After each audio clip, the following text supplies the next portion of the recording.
ಭಾನುವಾರ ಎಷ್ಟು ಬೋರ್ ಅಂದರೆ ಬೋರ್ ಆಗ್ತಾಯಿದೆ. ಬೆಳಗ್ಗಿಂದ ಮೊಬೈಲ್ ನೋಡಿ ನೋಡಿ ನೋಡಿ ಸಾಕಾಗೋಯ್ತು. ಹೋಗ್ಲತ್ಲಾಗ ಒಂದು ರೀಲ್ಸ್ ಮಾಡ್ತೀನಿ ಅಂತ ಲಿಫ್ಟಿಗೆ ಹಚ್ಕೊಂಡು ಬಂದೆ. ಇಲ್ಲಿ ಬಂದಮೇಲೆ ಅದು ಮೂಡೇ ಹೊರಟೋಯ್ತು ನನಗೆ. ಊರಲ್ಲಿ ಎಲ್ಲ ವಾಟ್ಸಪ್ಪು ಸ್ಟೇಟಸ್ಸು ಮದುವೆದು ಫಂಕ್ಷನ್ದೆಲ್ಲ ಹಾಕ್ತಾರೆ. ಹೊಟ್ಟೆ ಎಲ್ಲ ಉರಿದೋಗುತ್ತೆ.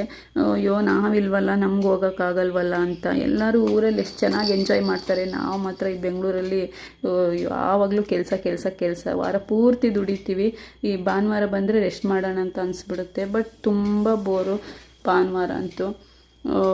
ಊರಲ್ಲಿರೋರಿಗೆಲ್ಲ ಅನಿಸ್ಬೋದು, ಏನಪ್ಪ ಇವರು ಬರೀ ಕೆಲಸ ಕೆಲಸ ಕೆಲಸ, ದುಡ್ಡಿನಿಂದೆ ಹೋಗ್ತಾರೆ, ದುಡ್ಡು ಮಾಡ್ತಾರೆ ಅಂತ. ಆದರೆ ಈ ಬೆಂಗಳೂರಲ್ಲಿರೋ ಜೀವನ ನಮಗೆ ಗೊತ್ತು, ನಾವು ಅನುಭವಿಸ್ತವ್ರಿಗೆ ಗೊತ್ತು. ನಮಗೂ ಎಷ್ಟು ಬೇಜಾರಾಗ್ಬಿಡುತ್ತೆ, ಯಾವೊಂದು ಫಂಕ್ಷನ್ ಅಟೆಂಡ್ ಮಾಡೋಕ್ಕಾಗಲ್ವಲ್ಲ ಅಂತ ತುಂಬ ಬೇಜಾರಾಗ್ಬಿಡುತ್ತೆ. ಬಟ್ ಏನು ಮಾಡೋಕ್ಕಾಗಲ್ಲ.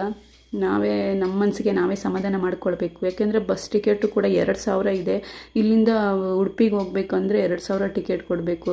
ಬರೋಕ್ಕೆ 2,000, ಹೋಗೋಕ್ಕೆ 2,000. ಇನ್ನು ಅಲ್ಲಿ ಊರಲ್ಲಿ ಖರ್ಚು, ಇಲ್ಲಿ ದುಡ್ಡಿರೋದೆಲ್ಲ ಬಸ್ಸಿಗೆ ಆಗಿಬಿಡುತ್ತೆ.